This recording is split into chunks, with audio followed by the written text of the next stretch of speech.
साबिक वजीर आजम इमरान खान की अटियाला जेल में 29 जनवरी को की गई मीडिया से गुफ्तगू। मुहज़्ज़ब दुनिया में डेफेमेशन यानी हद की इज्जत की सजा जुर्माने के तौर पर दी जाती है। ये एक सिविल लायबिलिटी है, लेकिन पाकिस्तान में पीका का काला कानून मंजूर करके डेफेमेशन की सजा 5 साल कर दी गई है।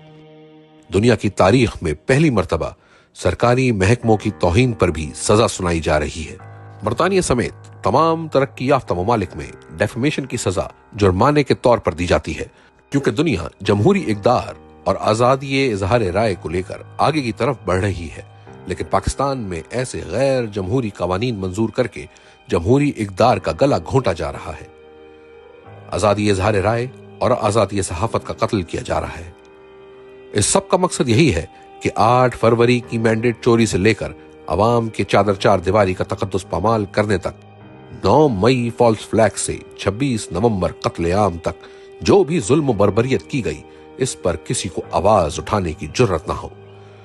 इस कठपुतली हुकूमत ने सिवाय गैर कानूनी तरामीम के जरिए अवामी बुनियादी हुकूक की तौहीन करने के कोई दूसरा कारनामा नहीं किया। 26वीं आईनी तरमीम के जरिए अदलिया के पर काटे गए।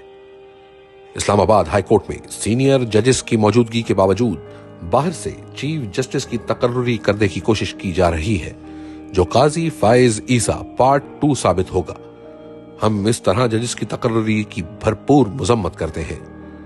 चीफ इलेक्शन कमिश्नर के ओहदे पर तकर्रुरी भी मेरिट की बुनियादों पर होनी चाहिए, वरना सिकंदर सुल्तान राजा जैसे घिनौने किरदार जन्म लेते हैं जो अवाम के बजाय एस्टेब्लिशमेंट की खिदमत का फरीजा सर अंजाम देते हैं। सिकंदर सुल्तान राजा आर्टिकल 6 का मुस्तहिक है, क्योंकि इसने अवाम का मैंडेट दिन दहाड़े चोरी करके फॉर्म 47 की हुकूमत की सहूलतकारी की। 8 फरवरी को मुल्क भर में यौम सियाह मनाया जाएगा। इस दिन अवामी मैंडेट पर शब खून मारा गया। पहले इंतखाबात को मुलतवी कर दिया गया। 9 मई का ड्रामा रचाया गया ताकि तहरीक इंसाफ को कुचला जा सके। इसके बावजूद अवाम ने जौक दर जौक निकलकर तहरीक इंसाफ को वोट डाले, मगर नताइज को बेशर्मी और बेदर्दी से बदलकर मुल्क को अंधेरों में धकेल दिया गया। अब 8 फरवरी के डाके की पर्दा पोशी के लिए पीका और 26वीं तरमीम जैसे कवानीन मंजूर किए जा रहे हैं। एक झूठ छुपाने के लिए 100 झूठों का सहारा लेना ही पड़ता है। हुकूमत मुज़ाकरात की सूरत में ढोंग रचा रही थी। इससे इनके अपने चेहरे आया हुए हैं। ये कभी नहीं चाहेंगे कि जुडिशल कमीशन बने और 9 मई या 26 नवंबर की तहकीकात हो, क्योंकि इससे सच सामने आ जाएगा। और ये अंदर से खौफजदा हैं, क्योंकि सच यही है कि ये खुद इन वाकयात में मुलव्विस हैं। बददियानत कभी भी न्यूट्रल अंपायर के साथ नहीं खेलता। इनके इख्तियार में वैसे भी कुछ नहीं। ये जो भी करते हैं एस्टेब्लिशमेंट की मंशा से ही करते हैं। कुरान में अमर बिल मारूफ व नही अनिल मुनकर का बार बार जिक्र आया है कि अच्छाई का साथ दो और बुराई के खिलाफ डट जाओ। जमहूरियत की बुनियाद इखलाकियात पर ही है। अल्लाह पाक ने मुनाफिक की निशानी बयान की है कि वो बुराई के साथ खड़ा होता है। जो लोग मुनाफिक होते हैं, इनके लिए दुनिया और आखिरत में रुसवाई है। बेगैरती और ढिठाई का कोई तोड़ नहीं है। ला इलाहा इल्लल्लाह इंसान में गैरत बेदार करता है। बेगैरत इंसान अल्लाह के सिवा दूसरों के सामने हाथ फैलाता है।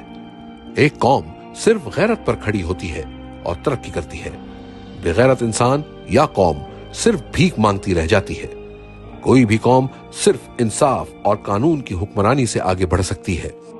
इंसाफ वही लोग देते हैं जिनमें इखलाकियात जिंदा हों। मदीना की रियासत इन्हीं उसूलों पर खड़ी हुई थी और फिर मुसलमानों ने पूरी दुनिया में हुकूमत की।